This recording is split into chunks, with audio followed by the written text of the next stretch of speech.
zloupotreba tema očito danas želi da nas skrene sa prave teme koje su ovde na dnevnom redu, a to je 30 tačaka koje govore o predlozima, izmenama i dopunama zakona i 12 sporazuma koje upravo govore koliko Srbija napreduje. I sad možemo u stvari da vidimo koliko jedna tragedija zaista je šokirala, zaustavila Srbiju kada imate današnji dnevni red i kada vidite u stvari koliko Srbija napreduje, pogotovo kad je u pitanju ta zelena gradnja, zelena transformacija i kada je u pitanju ekonomski održivi rast.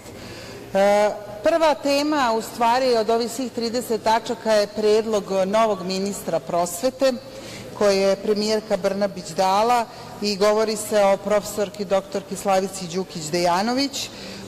I ono što je vrlo važno reći da je ovaj kandidat pre svega politički iskusan, stručno respektabilan i da ima dobru referencu upravo da obavlja ovaj posao baš zbog tog posttraumatskog perioda kada govorimo o prosveti, a koji je potreban zaista da se negde i deca i roditelji i nastavnici okupe oko zajedničkih interesa kako dalje menjati postupke i aktivnosti u prosveti i na jedan zajednički način sa Vladom Srbije to raditi.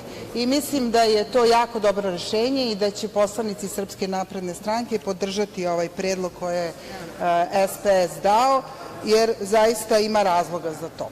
Što se tiče predloga izmena i dopuna zakona, govorimo o problemima, rešavanju problema građana. Zakon o zakonjenju i Zakon o planiranju i izgradnji je zakon koji se čekao godinama da reši sve one probleme koji su se nagomilali poslednjih 30 godina. Mi smo do sada pre ovog predloga imali 15 izmena i dopuna zakona i nijedna izmena i dopuna zakona nije donela određena rešenja sa kojim bi se smanjio broj predmeta koji su bili u ovom zakonu. Ono što je za nas ovde bitno, to je da pokazatelj u stvari Vlade Republike Srbije su ovde jedan skup tema koji zaista pokazuje koliko Srbija ide dobrim putem.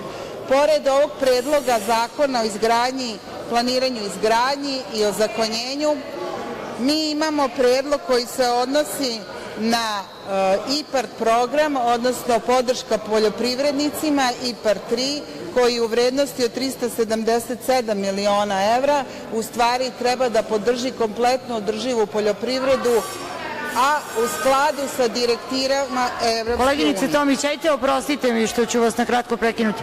Poštovane kolege, koleginice Kučević, kolega Imamoviću, napravili ste atmosferu u sali da koleginica Tomić ne može da govori. Ja vas molim, nemojte me dovoditi u situaciju da moram da primenim Poslovnik kada je u pitanju kaznena politika. Hvala vam. Izvinite, koleginice Tomić. Mislim da mi vratite vreme, a drugo, sa gospodinom Imamovićem mi imamo iskustvo. Ako se setite, njegov predsednik strane bio član Vlade od 2012. do 2014. godine, zajedno u koaliciji sa Srpskom naprednom strankom i sa Socijalističkom partijom Srbije. Tako, gospodine Dačiću, vi ste bili premijer u kojoj je gospodin Ugljanin bio deo te koalicije. Prema tome, tada je sve bilo u redu. Znači, sada kada su došli neki novi projekti da se finansiraju, onda sad ništa nije u redu i onda mora da se zastupaju interesi tih projekata. Znači, danas govorimo o ekonomskom razvoju Srbije i o zelenoj transformaciji. Govorimo o evropskim direktivama koje Srbija danas ovde primenjuje.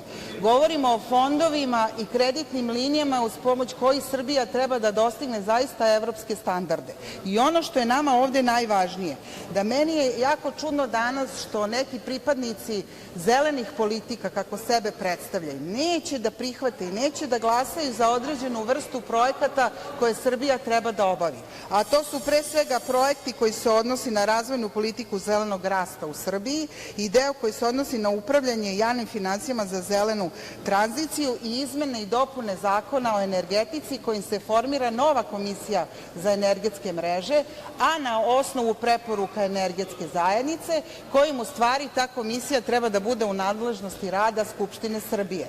Ona treba da vodi politiku o tome kako će se voditi donosi praktično energetske mreže i time se u stvari razdvaja onaj deo od proizvođača i onih koji su distributeri, da jednostavno Vlada donosi odluku u javnim preduzećima koji se bave proizvodnjom energenata, a Skupština Srbije će se baviti zaista radom komisije koja će se baviti praktično distribucijom, distributivnim mrežama energenata. Imaće 4 plus 1 člana, znači predsednika te komisije. Skupština će donositi odluku na osnovu predloga nadležnog odbora i izveštaj i njihov rad biće predmet rada ovog parlamenta. I mislim da je to još jedan zakon koji treba, naravno, stranke koje se zalažu za unapređenje zelene transformacije, zatim zelenog rasta, održivog, da podrže. I prosto mi nije jasno zašto i rasprava u tom smeru ne ide kad je u pitanju su određene opozicione stranke. Na kraju krajeva, izdaja zelenog sertifikata, kad govorimo o Zakonu o planiranju i izgradnji, koji je gospodin Vesić ovde govorio, je upravo postizanje jedne nove šanse razvoja tih zelenih investicija, otvaranje novih radnih mesta. I na kraju, 19. maja u Briselu je bio jedan sastanak između predstavnika evropskih parlamentaraca i predstavnika Zapadnog Balkana, gde se tačno definisalo i pohvalila Srbija pre svega za tu ekonomsku žilavost i otpornost na sve moguće inflatorne udare i ostale uticaje kad je u pitanju i energetika. Pohvaljena je za energetsku tranziciju i za strukturnu reformu koja je u stvari sektor energetike započeo. I mislim da prosto nema razloga da poslanici koji se zalažu za ovako nešto ne podrže ove predloge, bez obzira da li se nalaze u poziciji ili opoziciji. Šta su rezultati i efekti ove politike? Rezultati su upravo ti da mi imamo 66,6 milijardi evra ukupnu razmenu u prošloj godini, kada govorimo uopšte o trgovinskoj razmeni Srbije. Znači, tu se nalaze i Evropljani i istok i zapad.